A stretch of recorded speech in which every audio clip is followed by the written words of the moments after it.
Okay, this next clef that we're talking about is actually a family of clefs. I can never remember which one is which. These are the two most common ones, but these as a class are called C clefs.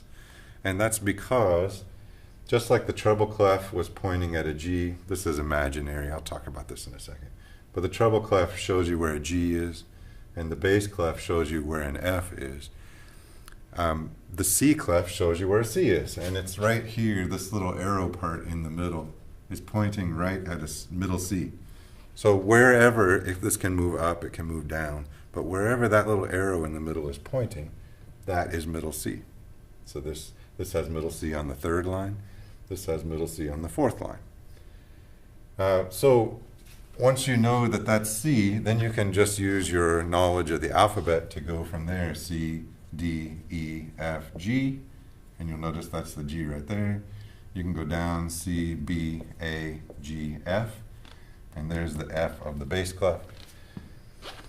So you can memorize these. This is F, A, C, E, G for the lines, and for the spaces it would be G, B, D, F. You can memorize your own new mnemonic for the C clefs, but what I would recommend is visualizing this. As you look at this clef, picture middle C right in the middle. There's middle C. And then just mentally imagine that this fourth line is the bottom of the treble clef, and it goes up there. So if I had a chord like this, these are all ledger lines. There's the G, there's E, that's the bottom of the treble clef, and then I have G, B, D, F, which would be G, B, D, F here. You can kind of mentally picture that on there. That's the easiest way if you're really good at the grand staff. I should put the little brace on there.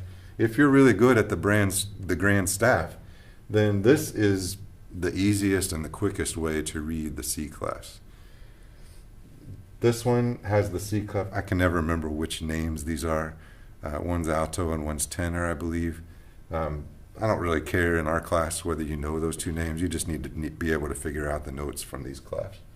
So here the C is on the middle line, and here the C would be on the fourth line. So you would have to visualize this one this way.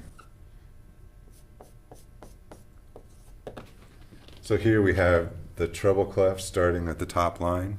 Every good boy does fine. There would be ledger lines like this. And then here you have half of the bass clef is actually inside the staff. Now why do we use all these different ones to move basically the composer is saying, by using this clef or whichever clef they use, they're saying that most of the notes that I'm going to use are in this range because it's easier to read notes that are inside the clef. If I just put this note, let's say we're in treble clef, and I just put that note, you're going to have to think a little bit about what note that is. This is actually a G. You can count it up, F, G, A, B, C, D, E, F, G, by going line, space, and your alphabet with the alphabet. Or there are other ways. I'll teach you some other shortcuts for reading those. And if you're a flute player or a piccolo player, you're playing these notes all the time, so you're going to become an expert at reading those ledger lines. A trombone player would not be an expert probably at reading the notes above the treble clef, but they might be an expert at reading the notes above the bass clef because they're playing bass clef notes all the time. And they are going to go up over the bass clef once in a while because trombone has a pretty wide range.